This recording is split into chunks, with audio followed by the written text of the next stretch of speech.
crimes committed by the Communist Party of China. The top Chinese leadership ordered this genocide. For the first time, we have access to top secret papers, leaked documents that establish how Xi Jinping himself ordered this genocide on Uyghurs. On Gravitas tonight, we'll tell you about the Xinjiang papers. First, let's tell you why this leak is significant. The Xinjiang papers are a definitive, behind-the-scenes account.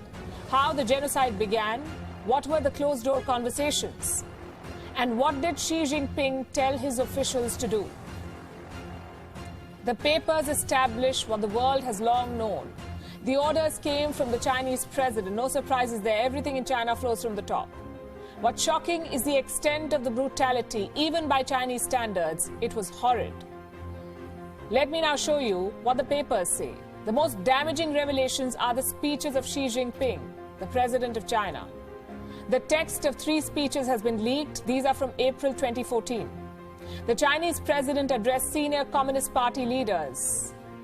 What did he tell them? We have accessed some papers and some parts of the speeches. Allow me to read out for you what Xi Jinping said. Xi Jinping himself telling his officials to go after Uyghurs. And I'm quoting, "Those who should be seized, and those who should be sentenced. We propose that Xinjiang is currently in a painful period of interventionary treatment." Basically, the Chinese president is comparing the Uyghurs to a disease, something that needs to be treated. Here's what else he said. Population proportion and population security are important foundations for long-term peace and stability. What does that mean? It means that Xi Jinping is suggesting that the share of Han Chinese is low in Xinjiang. Now, Han Chinese are the majority ethnic group in China. But in the province of Xinjiang, the Han Chinese are a minority. And President Xi Jinping wanted to change that. He wanted to fix that. Earlier, the Uyghurs were not subjected to the one-child policy in China. They were allowed to have more children than the Han Chinese. President Xi Jinping reversed those orders. Birth control policies were imposed on Uyghurs in Xinjiang. Local Communist Party officials were given targets. They were told to achieve, quote-unquote, long-term effective birth prevention. In simple English, they were told to stop Uyghur families from having more children. In fact, Xi Jinping wanted to dictate every aspect of the lives of Uyghurs. Senior Communist Party officials delivered on every demand. Here are some of the statements they made, and these are also part of the same set of leaked documents. Let me read out for you what a party secretary told officials. Round up all who should be rounded up in Xinjiang. Re-education camps are to be, quote-unquote, unswervingly operated for a long time. The state should show, and I'm quoting, the state should show absolutely no mercy towards its enemies. Who are the enemies? The Uyghurs. There are 12 million Uyghurs in China, and the government declared them enemies and went after them. The leaked documents reveal how they did it. Many of these documents had a secret or a top secret classification. Nonetheless, the papers were leaked. The Great Wall of secrecy around China is porous. Revelations like these do get out eventually. Now, here's a question. Why did the Communist Party of China try to hide these papers? For obvious reasons. We can give you 2.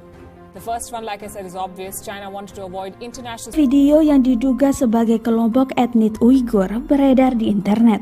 Dalam rekaman tersebut tampak para tahanan dengan seragam berwarna biru duduk berbaris dan dibelenggu rantai. Rambut mereka terlihat habis dicukur dengan mata ditutup. Mereka diperiksa satu persatu oleh petugas.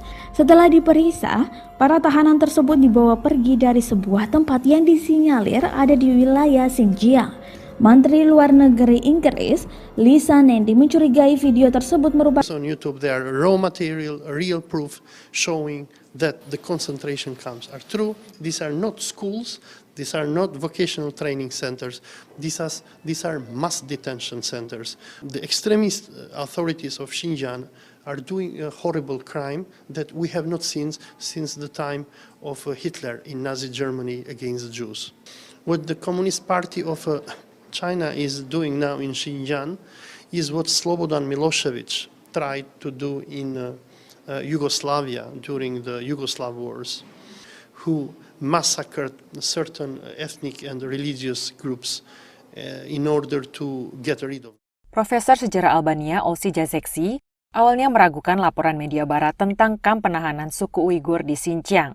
Setelah memastikan bahwa ia adalah calon yang bisa dipercaya, Departemen Propaganda Partai Komunis Tiongkok mengundangnya ke Xinjiang bersama wartawan negara Arab lainnya. Prisoners, they were scared to death, even though they were not Han Chinese, but they were Uyghurs and Kazakhs and what have you, and their native language was Turkic. They were afraid to speak their language, so they were always speaking Han Chinese or Mandarin. And during the whole time, they were looking at their communist supervisors for guidance. So they were not...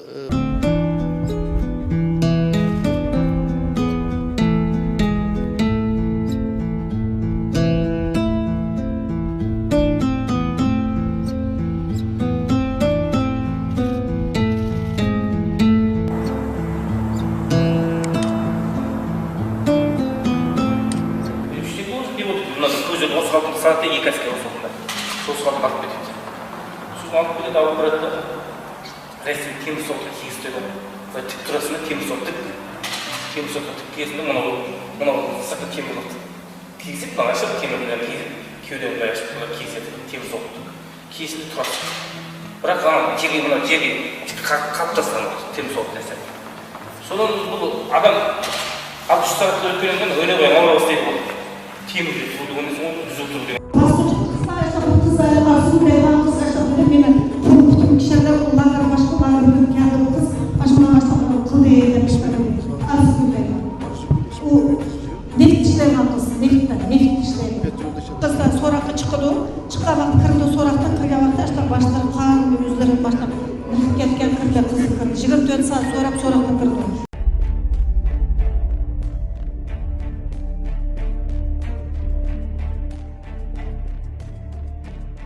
I can tell the House today that I'm designating 4 senior individuals responsible for the violations that have taken place and persist against the Uyghur Muslims in Xinjiang.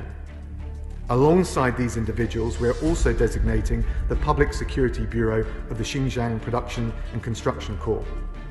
That's the organisation, Mr. Speaker, responsible for enforcing the repressive security policies across many areas of Xinjiang. The sanctions involve travel bans and asset freezes against the individuals and asset freeze against the entity we're designating. The individuals are barred from entering the UK. Any assets found in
Right now, China's detained over 1 million Uyghurs and other Turkic Muslims into concentration camps. They are forced to denounce Islam, adopt atheism, and pledge allegiance to the Chinese state. They would spend hours on end chanting in their crowded cells, "There is no such thing as religion," or "All hail the Chinese state," or "All hail Chinese President Xi Jinping." And if the detainees disobey, or if there's any type of resistance, there is torture being used. Nails are being pulled out, teeth are being pulled out. They're using snakes to interrogate. People are being beaten until they're dead. They're being sterilized, a method used in genocide. They're forced to sit on what's called a tiger chair, where they're clamped down on this chair for hours on end, oftentimes in solitary confinement. People are being sent to these camps for random reasons. One of them could easily be you are in contact with someone abroad. You have a family member abroad. You engage in religion. So if you pray, if you mention the word God in your speech, if you fast, any type of indication that you are practicing religion, that is enough for you to be sent to the camps. And thousands of people have actually been transferred from these camps to prisons. One of my relatives in early 2017 got put inside one of these camps. Last November, he came out.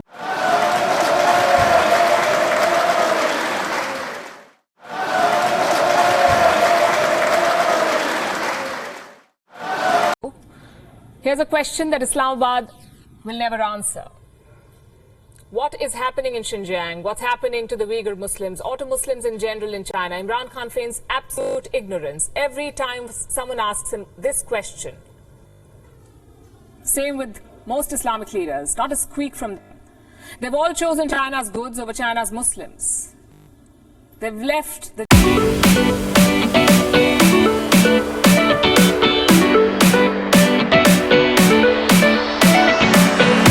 over China's Muslims.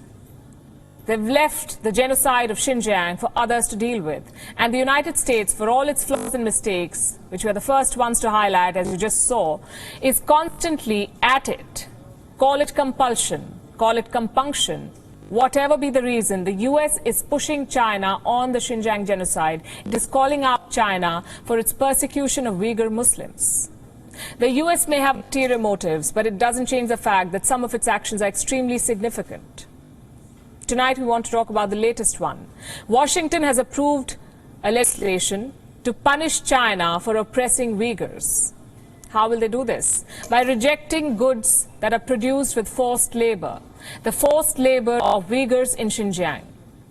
So the US has passed this law. It's called the Uyghur Forced Labor Prevention Act. It was passed in the US House of Representatives. And look at the kind of support it got. An overwhelming majority, 428 to 1, 428 representatives in favor, 1 against. And this is probably one of those rare occasions when both Republicans and Democrats have spoken in one voice. It shows how the United States can be united when it comes to matters of national interest. So what does the bill say? Number one, it will bar imports of Chinese goods that are proven to be produced through forced labor. Number two, it will ensure that American enterprises are not funding that forced labor. Number three, it will require all firms to disclose details of any new deals that have something to do with Xinjiang. And number four, this bill could lead to sanctions on any foreign entity that deals in forced labor. If this bill gets passed in the Senate too, it could spell trouble for a lot of companies, a lot of mainstream brands that have proven to be benefiting from forced labor. Do you know which brands are these? Look at this report. It was published in March 2020 by the Australian Strategic Policy Institute. This was on the use of forced labor in Xinjiang. A total of 83 global companies and brands were implicated in this report, either directly or indirectly benefiting from abusive labor programs. 1 year on, some of these brands have shifted their base from Xinjiang, but most haven't. Here are their names. We'll start with the fashion brands: Versace, Louis Vuitton, Dior, Jimmy Choo, Gucci, Balenciaga, Fila, Hugo Boss, Timberland, Zara, Victoria's Secret, Lacoste, Skechers, Tommy Hilfiger, Sephora. Virtually the entire fashion industry is benefiting from forced labor. What about the technology sector? There's Acer, Asus, Dell, HP, Lenovo, Microsoft, Oppo, among others. In the auto sector, we have BMW, General Motors, Jaguar, Land Rover, Volkswagen. And finally, the retailers: Walmart, Kohl's, Tesco, Marshall, Walt Disney. Any dollar that goes to these brands inevitably goes to factories profiting off Uyghur labor. Factories that subject Uyghurs to unimaginable horrors. According to one estimate, there are at least 80,000 Uyghurs who have been relocated from Xinjiang and assigned to factories involved in a range of supply chains. 27 such factories have been identified so far. They've spread across 9 Chinese provinces. These factories deal in everything: electronics, textiles, automotives, you name it, and Uyghur labor is behind it. The ones who stay behind in Xinjiang are assigned to cotton fields. They're paid, some of them are paid 15 cents a day to pick cotton, some are not paid at all. The cotton they pick is then exported around the world. In case you did not know this, Chinese cotton production accounts for 20% of the global supply. And you know how much of this cotton comes from Xinjiang? 85%. Now, if you're watching this from Europe or America, there's a fat chance that you have at least one piece of clothing that was made through forced labor of Uyghur Muslims in China. So America's decision to stop imports of goods from Xinjiang is a step in the right direction, although we're not sure about the implementation. You see, similar laws have been passed in the past. They haven't changed very much. Here's hoping this one is different.